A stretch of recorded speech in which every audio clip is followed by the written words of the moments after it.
So there has been a big shift in the season for me in understanding thankfulness and how it plays a part in my life as a Christian, how it plays a part in my life as a person, how it plays a part in me understanding the people around me and some of the things that I need to be thankful for. There has been a lot of it reflecting in my music recently. Some of the projects I've written over this past period, 26, we just getting started running. It's not just only a call to action to understanding what you are purposed to do, but also the little things that you can be thankful for. We write a project that we're looking to debut soon that really talks about how miracles in your everyday lives are important more so than the miracle that you are waiting for at a particular time. And what I understand from that is if you are looking at your life in the grand scheme of things and are expecting this breakthrough, you're expecting this amazing shift, but you're not cognizant of what you go through on a day to day and how God's grace is working in those little things, you might miss the true miracle. And I learned this more so in a few things that happened to me recently in my personal life.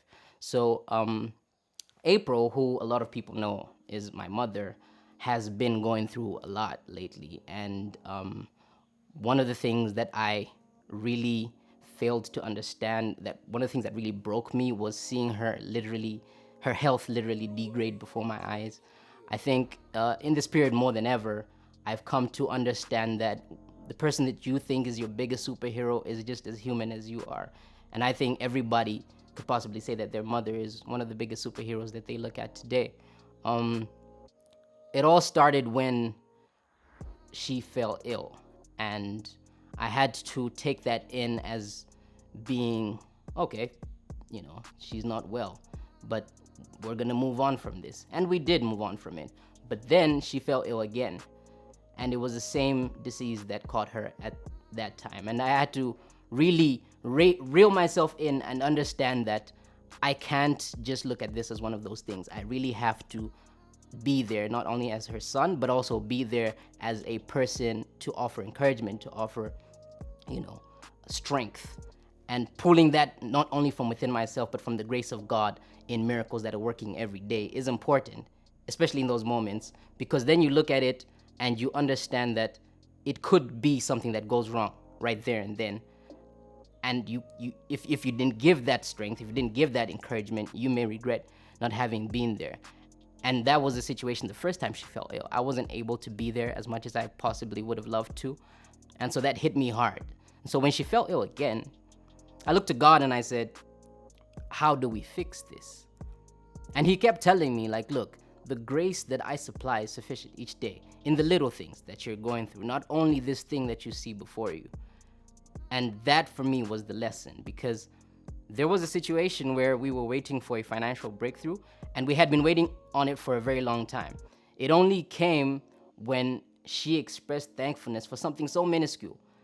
And I believe that was the ripple effect to unlocking the blessing that we were expecting. Because what happened was, in this period of her being unwell and not being able to control some of the things that were happening to her body, she had a little cut on her finger. And it took quite a while to heal, just because the disease that had attacked her body was lowering her immune system. It was disabling her body from healing as quickly as it ought to. So when her finger got cut, and it took, I think, like close to 2 weeks to heal, when it finally did heal, she literally came running up to me, like so thankful and so like full of enthusiasm about just like that little cut healing on her finger. And she said, look, my finger has finally healed. I think my body, my immune system is getting back to being what it needs to be. And I was like, okay, that's cool, you know what I mean? I didn't really see it then, but then I think that was God saying, look, I am preparing the healing path. You know what I mean? I'm getting her back to where she needs to be.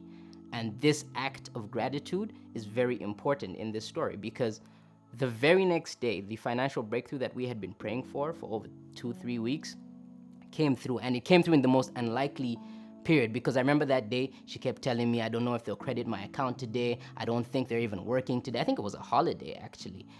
But then when that happened, I looked back at the day before, and I think I actually tweeted it. I said, April woke up today and she thanked God for a cut on her finger that healed based on her immune system being low this whole period.